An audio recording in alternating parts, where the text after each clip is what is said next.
Hello everyone, my name is Amir and welcome to this tutorial. In this tutorial, you will learn everything you need to know to get started with TypeScript.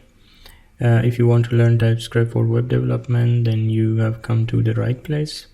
You don't need any prior TypeScript or JavaScript experience or programming in general. So let's get started. So here are some reasons why you should be learning TypeScript. TypeScript basically is a superset of JavaScript. As I said, if you want to do it for web development, Angular or React, TypeScript is widely used there. So it's basically JavaScript with added features. You have classes, generic interfaces, and type checking. Type checking is very important when you write code. It highlights the errors. Now JavaScript does it runtime, and that can lead to errors in your project. So with TypeScript, you have improved code quality and faster development time. If you are familiar with Java and C# or Kotlin, then the syntax will be familiar to you. Okay, open up your browser and type TypeScript Playground. Now you can see this website, TypeScriptlang.org. It's an online editor and a compiler. We'll be using this to save our time. So you don't need to download any editor or something. You can just type your code here. So remove everything that is there and let's print something on the screen to make sure it's working. To execute your code, click on the run button and you can see the output here. This is just a log output that we're displaying something on the screen.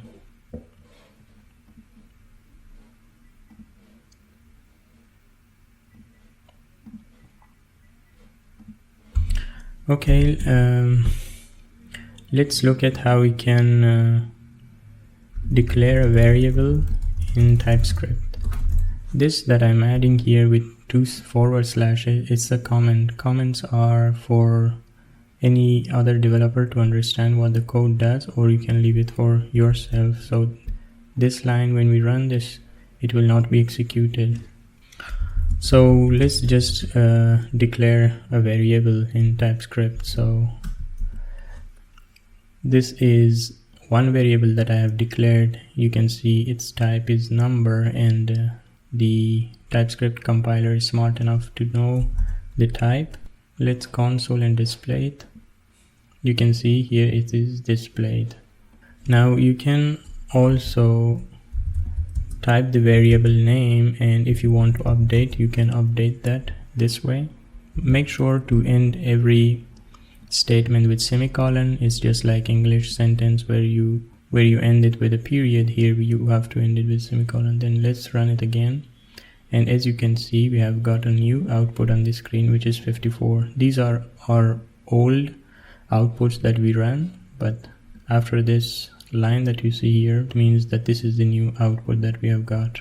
You use let for those variables that are not constant, so you can reassign them. But if you declare a variable type of const, which is for those numbers that are fixed in your program and do not change, for example, value of pi, you can say, or a serial number or something like that does not change, you use const.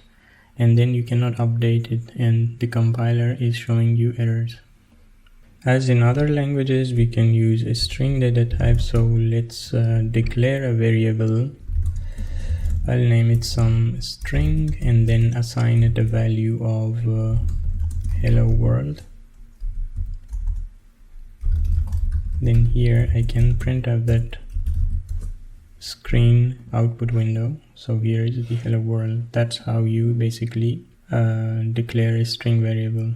Now TypeScript can infer the type of this variable that we have declared, and it knows that it's a string. If you try to assign it some string, if you try to assign it an integer, then it will complain that the number is not assignable to a type string, because this is a string, so it cannot assign it a number. This can lead to like your program to crash. This is one feature of TypeScript. which does type checking for us during compile time.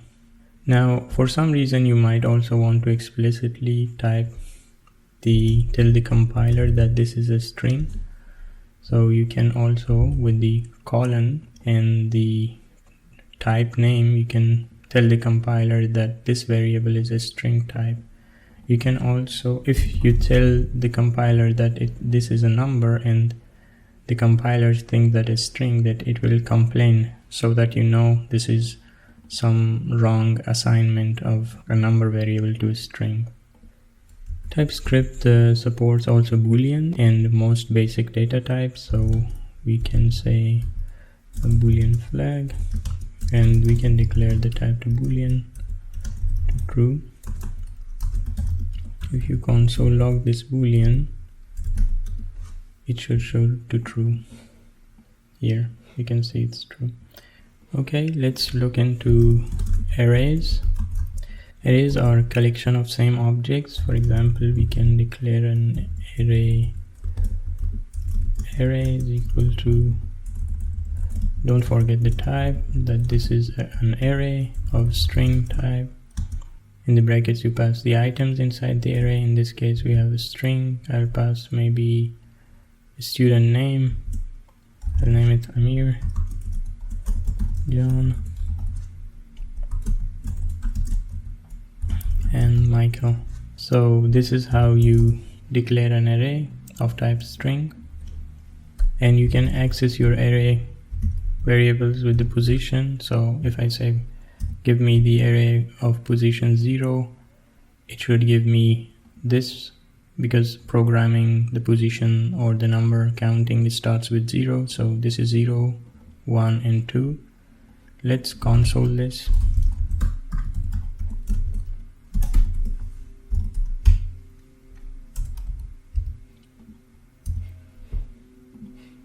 As you can see, we got this position, and if I say 2, it should print out Michael. Here is our result on the screen. Okay, then looking into functions, we can create functions. Functions are used in programming to perform a specific task. In this case, I can declare a function with the name greet, and it can take a parameter of a string. Let me type it and I will explain this.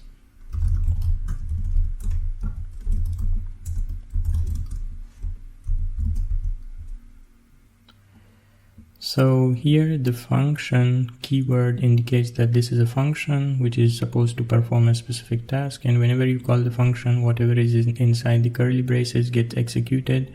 This indicates the type of the function. Here it does not have any return, so it is a void, and the name of the function is greet.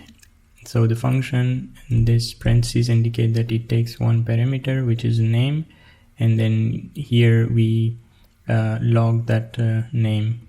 And as you can see, I have used backticks in your keyboard. You can use backticks to do string interpolation. Also, to write a string, you can do with the quotes. So I will do it this way also. Greetings and space comma, and if you want to concatenate another variable with this string, you can use comma also. So let's print out this on the screen. Type greet and then the name. So it's printing it out on the screen.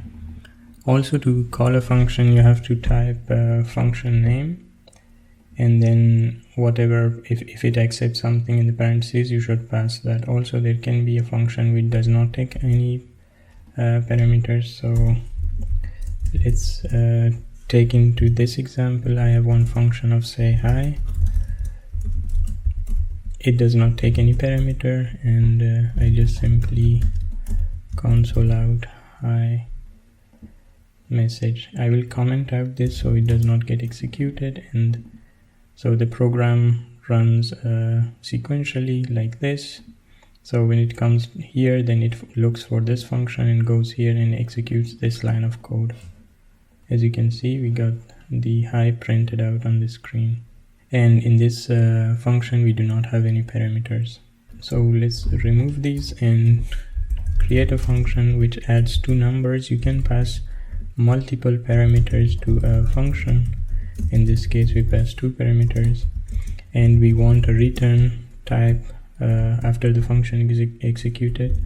So here we can say add number 1 and number 2 semicolon, and also we can store the sum in another variable, and let's pass 2 and 5. So we're calling add function here and passing 2 and 5, and then it returns us a number which is sum of the two numbers. So we need to, for displaying it on the screen, we need to do console log, and here we got the addition. Also you can do subtraction and division with this slash sign and multiplication with the static sign. You can do pretty much all the arithmetic operations in TypeScript also. So let's look into the example of optional parameter and parameter with default values. So again, let's create a function of say hi. In this case it takes a parameter of name, which is a string, and then console.log that name. As you can see, we're calling this function with the argument name, and here it checks if the argument exists, so it prints it out. Otherwise, if it doesn't exist, it will give it this default value. You can also do that, so let's try it. You can see here we got the greetings Amir, and if I don't provide anything here, so it should print the default here, so greetings and concatenated with the name, greetings there. Also you can have optional parameters, so that is we can have last name,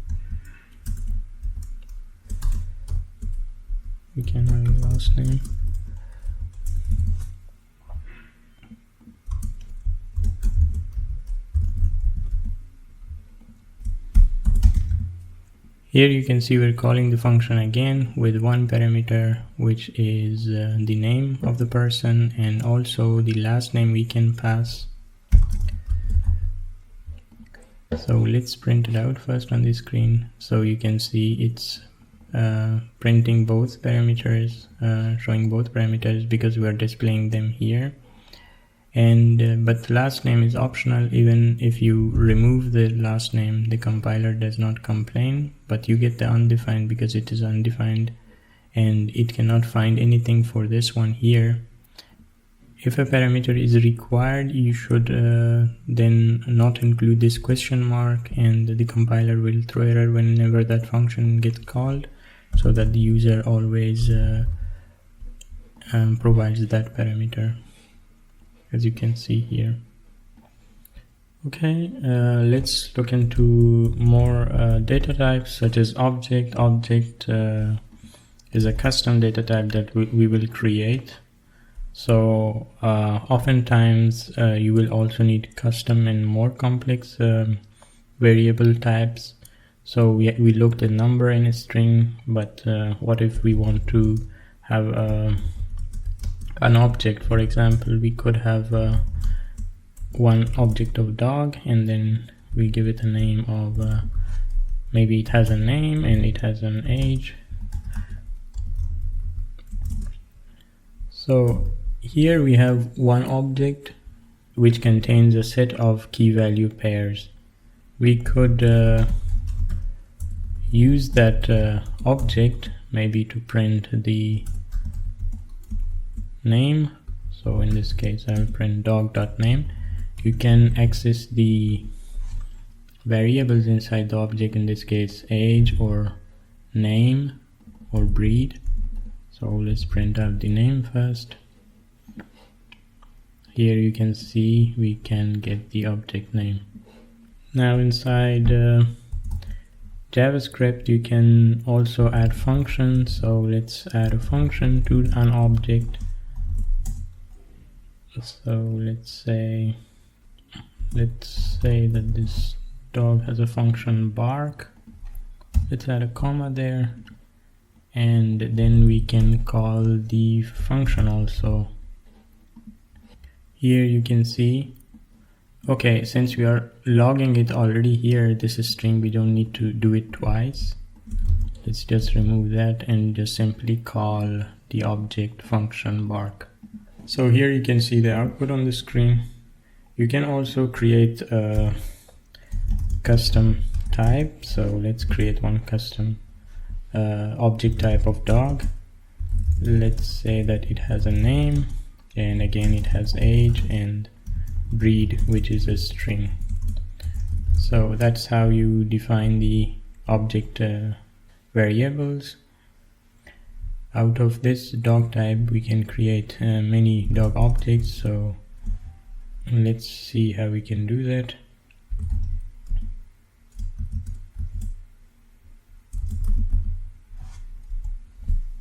So because its type is dog, it needs all the key value pairs. So in this case age also, and breed, I give it. Similarly we can create another object. So this dog 2, let's give it a different name, maybe Henry, and the age is 15 maybe, and this is a bulldog. And then you can log each object. So in this case I'll say dog1.name, and then again I will log.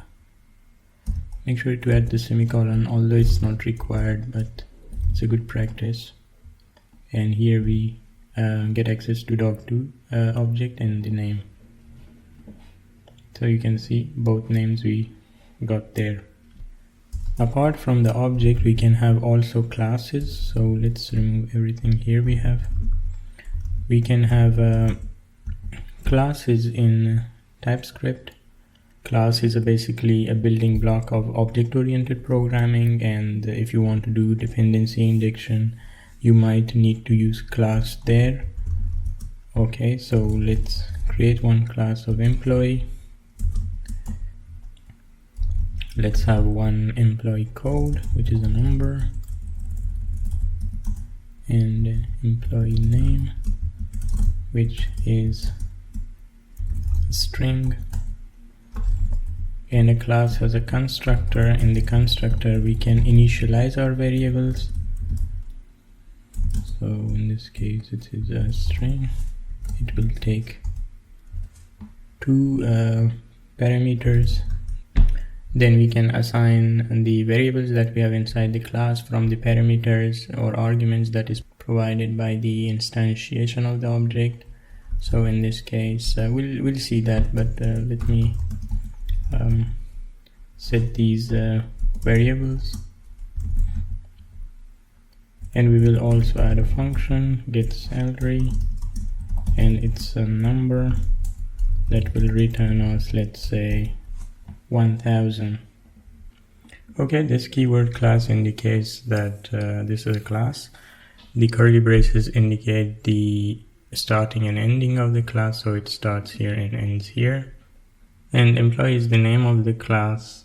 A class is basically a blueprint of an object or an instance of the class. So for example, from this class you can create employees. For example, each employee can have a different name, of course, and a code, and then so you can call for each employee this function. You can look more detail into the classes, but I just want to keep this video short.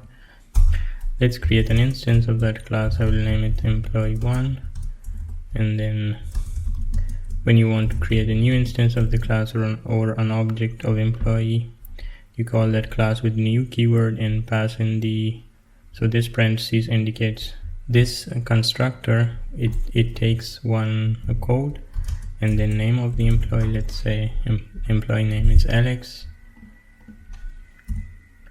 and here we get an error let's UI. It's a compiler error, so it wants a code. I enter the code and name of the employee. Okay, the error is gone.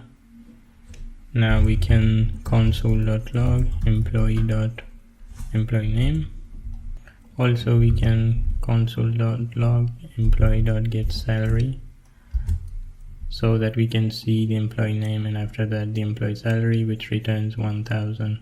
So let's run it. Here you can see employee name and the salary that we see here. So what compiler does is TypeScript compiles to JavaScript, then is displayed to the user's browser. So JavaScript does not have classes by itself. The TypeScript class is converted to a function and then is displayed. You can also have enums in TypeScript. Enums are like used to increase the abstraction level of your program. You can have constants. For example, we can say state playing, pause, or stop. So here we have an enum which contains 3 states. But yeah, this is like how you use enums. You can again learn more about enums if you need to understand the concept in more detail. And also we have interfaces in TypeScript. So let's let me undo with Ctrl-Z and get the employee class that we have here. We can additionally have one interface at the top. Let's say that the interface is iEmployee, and it has the basically it should have employee code and employee name, and it should have the salary function which returns a number. Then basically this provides a blueprint for your class. Then in TypeScript you can use it as implement, then interface name, which is iEmployee. So, and then if you, for example, don't have something is missing which should be there, for example get salary, it will ask you to implement it. Okay, I will do Ctrl-Z to do that. Okay, now coming to last topic is generic. You can have generics also in TypeScript, which you don't have in JavaScript. So let's create a function, generic example, and take an input of type any, then do log.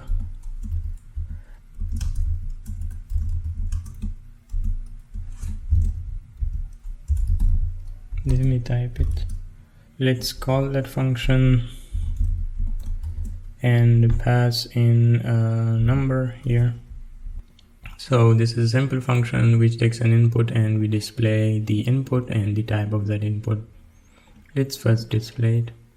Now here the TypeScript or compiler can infer to the type, which is a number, but you can also explicitly provide it a type and a generic type. In this case we provided type T. T is used for generic. So, and then here we say that this is a number. I say number with I say integer, which is I'm referring to number. So here it's of correct types showing, but if you pass in a string here, then it will again complain because it's expecting of this type. And also you can change that to string, and it takes a string again because this is a generic. You can pass any type to it and it should work. So that's it basically. If you want to understand more, of course generic is a more advanced topic, you can look that up. And if you want me to make a more detailed video, comment below. And if you like this video, I'll keep creating more videos. Thank you very much for watching, and I see you in the next video.